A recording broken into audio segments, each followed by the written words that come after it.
Hey guys, Dash Reviews here, and today I want to talk about the current state of collector's editions in gaming. This year has been a really bad year for collector's editions. As you can see behind me, I don't get collector's editions that often. I have a few here and there, and I only get them if I really like a game or if it's got some cool collector's items like this Joker mask. If there's one thing I like more than collecting collector's editions, it's collecting physical games. And what's more enticing than getting a steelbook for your physical game?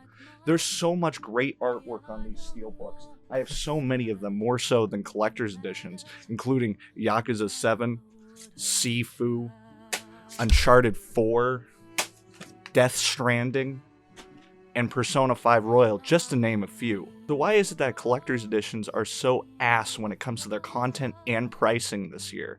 The first game that I noticed this with was with Horizon Forbidden West. In the standard collector's edition, you get a few things here and there. You get a mini alloy statue, a giant elephant statue, giant as in I think it's like between 9 to 12 inches. You get a steelbook for the game, which, hey, as you just saw, I love me a good steelbook. Can't forget, it also comes with a mini art book and some digital goods. Now, that might sound like a lot of content. I mean, yeah, it's true, you do get a kind of good-looking statue for $200. Most collector's editions that had a statue included with them normally only ran you about $120, $130 just even a few years back, while this one is $200. But that's not even the main issue with it. The main issue is that, you remember that steelbook that I mentioned? It doesn't come with a game disc inside it. It comes with a digital download code. And then you have the even more expensive edition, the Horizon Regalia edition, which comes with the same elephant statue, but now it has a building attached to it.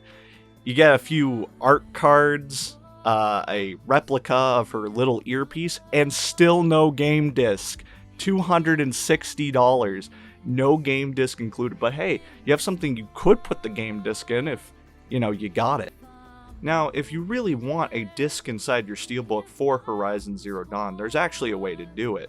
For $10 more than the base game, since Sony, raised all their prices to $70 on their PS5 games, for $80 you can get the deluxe edition, which comes with the mini art book that's in the more expensive editions, and that steelbook with an actual game disc inside. And for $10 more, that's actually not too bad of a deal compared to the prices of the other editions. Funny enough, I actually pre-ordered that edition because I was so outraged by the other collector's editions, and I ended up never getting it. My GameStop actually lost the pre-order. Maybe it was for the best. Before we move on to other collector's editions that came out this year, I want to talk about some more reasonably priced collector's editions that came out in the past years or so. First being Persona 5 Royal, $90 for its collector's edition, only $30 more than its base game. You get a wearable replica of Joker's mask, which also comes with a stand. I actually have it right here. This is actually a very solid thing that you can actually wear. Very high quality. Comes with a full-sized art book, not a mini art book, and comes with the soundtrack on CD, not a digital download code, actually on a CD. It only has a select amount of the songs. It's not the full soundtrack, unfortunately, but at least it's physical items that are inside this collector's edition. And on top of that, it's not overly priced. $90 is so much better than the collector's editions I've been seeing recently at $150, $200. Next up is God of War 2018's collector's edition, which comes with a steelbook that has the disc inside it. It comes with a cloth map, a 9-inch statue of Kratos and his son, and a few other small trinkets. This one's a little bit more expensive than the one that I just mentioned at $130, but compared to its sequel, which is coming out pretty soon, that price point is nothing, especially since you do get a decent amount of content, and again, the disc is inside the steelbook. God of War Ragnarok will only be releasing with 2 collector's editions, unlike Horizon Forbidden West's 3 collector's editions. The first one will include some dice.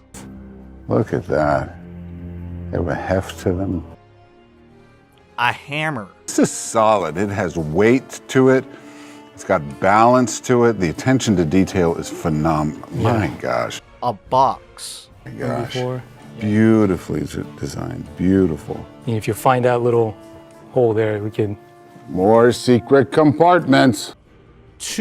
Count them, two 2-inch carving statues. They're both in the collector's edition and the Jotnar edition. Okay. And a steelbook with, you guessed it, no disc inside, only a digital download code. Ooh. Gorgeous artwork on the front. Take a look at the back. The steelbook display case, both in collector's edition and the Jotnar edition. Everything included in this collector's edition seems like it has less content than God of War 2018's collector's edition. It's not just the disc not being included. It literally has smaller items that look cheaper than the collector's edition that came out 4 years ago. And they're trying to price this one at $200. $200 for some dice, a hammer, and a digital download code. Funny enough, the second collector's edition is almost the same as the first collector's edition, except this one's $260, and you get a vinyl record. I love the soundtrack. Me too. I love the soundtrack. Another cloth map that was in the $130 2018 edition of the first God of War, and some different dice. Now what's different? This is the Brock's dice set in the Jotnar edition. These are different dice. Let's take a look. Yes. Ooh, all right. These are gorgeous.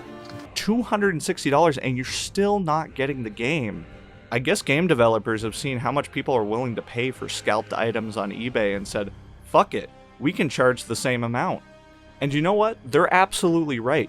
Both of these collector's editions sold out in mere seconds and are now double and triple the already outrageous price that they were at on eBay right now. And I guarantee you there are people that are still going to buy this. Unfortunately, Atlas has followed suit with the Soul Hackers 2 Collector's Edition.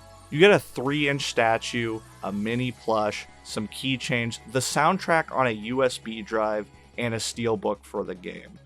It has an okay amount of content, but it's still kind of little compared to what we got in the Persona 5 Royal Collector's Edition for $90. But the issue with this one is that it's $200, following suit with what God of War and Horizon did earlier this year. This is one of the most expensive Atlas Collector's Editions to date. Just MSRP pricing, not eBay scalping pricing. Even more ridiculous was the way that you had to obtain this collector's edition. You had to sign up for an emailing list through the Soul Hackers 2 website. You had to hope that you got a link, and then you had to order it from Shop Atlas. Only Shop Atlas, no other store could you get this collector's edition. And that store has ridiculous shipping prices, sometimes $50, $60, $70, and it's something they still haven't fixed. This collector's edition doesn't even have an art book, something that is in almost every collector's edition that I've talked about. Not a mini one, not a full-size one, nothing. How does a $90 collector's edition have more content than a $200 one from the same company? But hey, you know what? At least the steelbook has a disc in it. Wait, hold on. We can't rip off Scott the Waz's ending. I have to get out of here before he sues me. I'm gonna let the mascot take over. See you guys next time. Hope he isn't following me. Go. You take the lawsuit for me if he comes.